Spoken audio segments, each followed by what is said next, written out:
រឿងសុផាតអ្នកនិពន្ធលោករិនគីមកាលនៅឆ្នាំ1911នៅសង្កាត់លេខ4ក្រុងភ្នំពេញលោកមានឪពុកឈ្មោះគីមនិងម្ដាយឈ្មោះសោដែលជាគ្រួសារសាមញ្ញមួយឪពុកលោកបានទទួលអនិច្ចកម្មដោយក្រុមចៅប្លន់នៅពេលដែលលោកទើបតែមានអាយុ7ឆ្នាំប៉ុណ្ណោះលោកក៏បានទៅរស់នៅជាមួយនឹងម្ដាយរហូតមកនៅក្នុងវ័យកុមារលោករិនគីមបានសិក្សារៀនសូត្រអក្សរខ្មែរក្នុងសំណាក់ព្រះភិក្ខុមួយអង្គព្រះនាមអាចារ្យសាំងត្រូវជាបងប្អូនជីដូនមួយញាតិខាងម្ដាយរបស់លោកដែលគង់នៅវត្តស្វាយអង្គមក្នុងស្រុកសង្កាត់លេខ3ក្រុងភ្នំពេញក្នុងការសិក្សាផ្នែកអក្សរសិល្ប៍សាស្ត្រកុមាររិនគីមបានខិតខំរៀនសូត្រហើយយកចិត្តទុកដាក់នៅក្នុងការស្ដាប់និងអានសាស្ត្រារឿងសាស្ត្រាច្បាប់និងអក្សរសិល្ប៍ជារៀងរាល់ថ្ងៃស្នាដៃដែលរឿងសុផាត្រូវបានគេដាក់បញ្ចូលនៅក្នុងកម្មវិធីសិក្សាថ្នាក់ទី9ហើយអ្នកនិពន្ធនៅក្នុងឆ្នាំ1938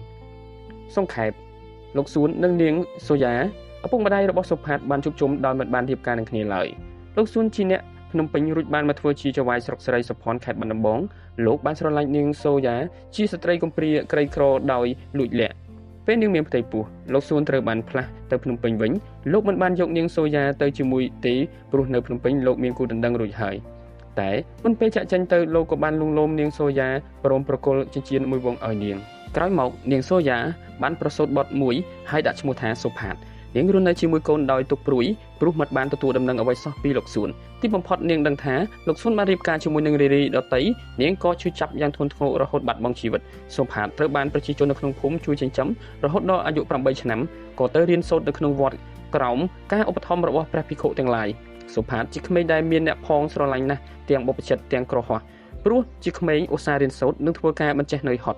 ់លុះអាយុបាន12ឆ្នាំសុផាតបានសុំការអនុញ្ញាតពីលោកគ្រូដើម្បីទៅរកឪពុកនៅភ្នំពេញលោកគ្រូរបស់គេយល់ថាសុផាតជាក្មេងមានប្រាជ្ញាក៏ព្រមដោយប្រាប់ពីរបៀបធ្វើដំណើរប្រាប់ពីកន្លែងស្នាក់នៅនិងទូមានពីកិច្ចការជាកូនចំពោះឪពុកម្ដាយរួចព្រះអង្គក៏បានឲ្យលុយធ្វើដំណើរនិងរៀបចំចិញ្ចៀនមរតកព្រមទាំងសម្បត្តិមួយច្បាប់ទៅភិក្ខុមួយអង្គដែលជាសម្លាញ់នៅវត្តអូរណាឡោមដើម្បីទទួលសុផាតឲ្យស្នាក់នៅមុនពេលទៅរកឪពុកឃើញពេលសុផាតមកដល់ភ្នំពេញមិនបានជួបសម្លាញ់លោកគ្រូទេតែគេបានជួបព្រះសង្ឃផ្សេងទៀតដែលទទួលឲ្យគេស្នាក់នៅដើម្បីដើររកឪពុកសុផាតស៊ើបសួរយ៉ាងយូរនៅតែរកឪពុកមិនឃើញថ្ងៃមួយពេលកំពុងធ្វើដំណើរតាមផ្លូវសុផាតបានជួបក្មេងពីរនាក់ឆ្លោះគ្នាគេក៏ជួយសង្គ្រោះក្មេងតូចរួចអ្នកទាំងពីរក៏រាប់អានគ្នាជាមិត្តភក្តិកុមាររងគ្រោះនោះឈ្មោះថាណារិនជាក្មួយប្រុសរបស់ភរិយាលោកសួនក្រោយពេលដែលណារិនដឹងថាសុផាតគ្មានទីពឹងនោះគេក៏បាននាំសុផាតទៅជួបលោកសួនដើម្បីសុំឲ្យសុផាតរស់នៅជាមួយគ្ន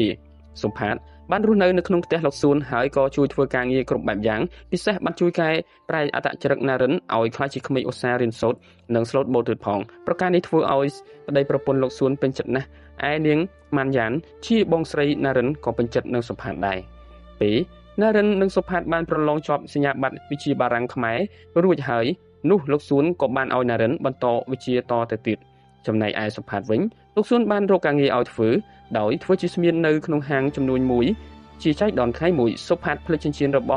ម្ដាយនៅក្នុងបន្ទប់ទឹកពេលនោះត្រូវបានម៉ាន់យ៉ានបងស្រីណារិនយកទៅជូនលោកសួនដែលជាឪពុកចិញ្ចឹមលោកសួនស្គាល់ច្បាស់ពីចិញ្ចៀននោះទើបដឹងថាសុផាតគឺជាកូនបង្កើតរបស់គាត់តែលោកបានពិគ្រោះជាមួយប្រពន្ធហើយចង់លាក់រឿងនេះមិនឲ្យសុផាតដឹងឡើយតាំងពីថ្ងៃនោះមកលោកក៏បានរៀបចំកន្លែងរស់នៅឲ្យសុផាតដូចជាអ្នករស់នៅក្នុងគ្រួសារទាំងមូលនិងបានអនុញ្ញាតឲ្យសុផាតបរិភោគជាមួយក្រុមគ្រួសារហើយនឹងឲ្យសុផាតរៀនសូត្របន្តទៀតផងចំណែកឯសុផាតវិញនៅតែមិនដឹងថាលោកសួនគឺជាឪពុករបស់ខ្លួននោះទេ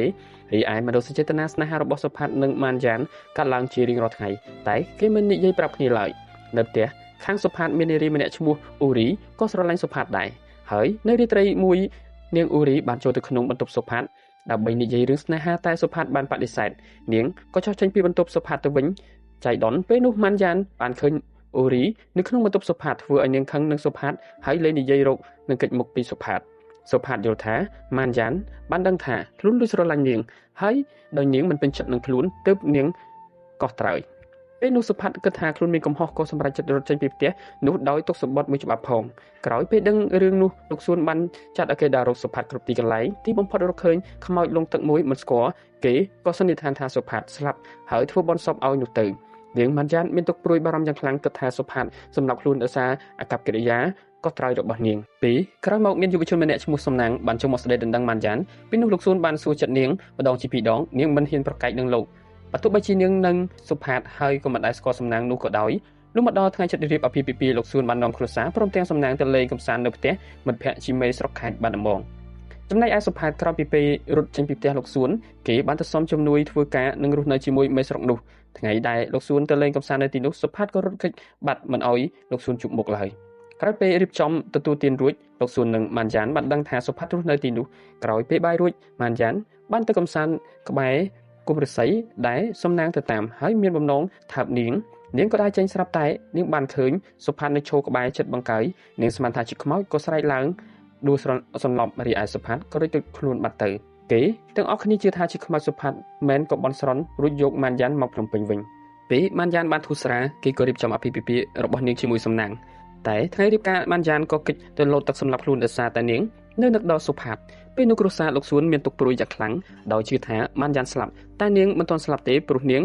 បានអ្នកនេសាទម្នាក់ជួយស្រោចស្រង់សុផាតបានជួបម៉ាន់យ៉ានព្រោះក្រោយពីរត់ចេញពីស្រុកមកគេរស់នៅជាមួយនឹងសម្លាញ់ជាអ្នកនេសាទនោះអ្នកទាំងពីរបានសារភាពស្នេហារៀងខ្លួនព្រមទាំងរស់នៅជាមួយគ្នាតែដោយភ័យខ្លាចក្រុមគ្រួសារសំណាងដឹងថាពួកគេក៏ភៀសខ្លួនទៅខេត្តស្វាយរៀងលុះដល់ពេលរដូវធ្វើស្រែចម្ការប្តីប្រពន្ធសុផាតខ្វះប្រាក់ទិញស្រូវពូជសុផាតក៏សម្រេចចិត្តមកភ្នំពេញលក់ចិញ្ចៀនយកប្រាក់ដោះស្រាយបញ្ហាពេលធ្វើដំណើរមកភ្នំពេញសុផាតបានជួបគ្រោះថ្នាក់ចរាចរណ៍ហើយត្រូវគេបញ្ជូនមកមន្ទីរពេទ្យនៅភ្នំពេញចំណែកឯម៉ាន់យ៉ាននៅផ្ទះមានជំងឺក៏អញ្ជើញគ្រូពេទ្យមកព្យាបាលចៃដន្យអីគ្រូពេទ្យដឹងថានាងជាគូដណ្ដឹងមិត្តភ័ក្តិរបស់ខ្លួនឈ្មោះសំណាងក៏បញ្ជូននាងឲ្យទៅព្យាបាលនៅភ្នំពេញរួចឲ្យដំណឹងទៅមិត្តភ័ក្តិរបស់ខ្លួនសំណាងបានទៅជួបម៉ាន់យ៉ាននៅក្នុងមន្ទីរពេទ្យព្រមទាំងទាមទារសំណងបណ្ណាការមកវិញរីឯសុផាតនៅសម្រាប់ព្យាបាលនៅមន្ទីរពេទ្យនោះដែរពេលបានលើសំឡេងប្រពន្ធរបស់ខ្លួនក៏ចេញមករកពេលនោះសុផាតនិងសំណាងក៏មានចំនួននឹងគ្នាយ៉ាងខ្លាំងបញ្ហាទាំងនេះបានដោះស្រាយនៅពេលដែលលោកសួនមកដល់លោកបានបំភ្លឺការពិតឲ្យសុផាតដឹងរួចធានាសងបណ្ណាការគ្រួសារសំណាងវិញពេលបានរៀបចំអាពាហ៍ពិពាហ៍ឲ្យសុផាតនិងម៉ាន់យ៉ានយ៉ាងកក្រឹកកក្រែង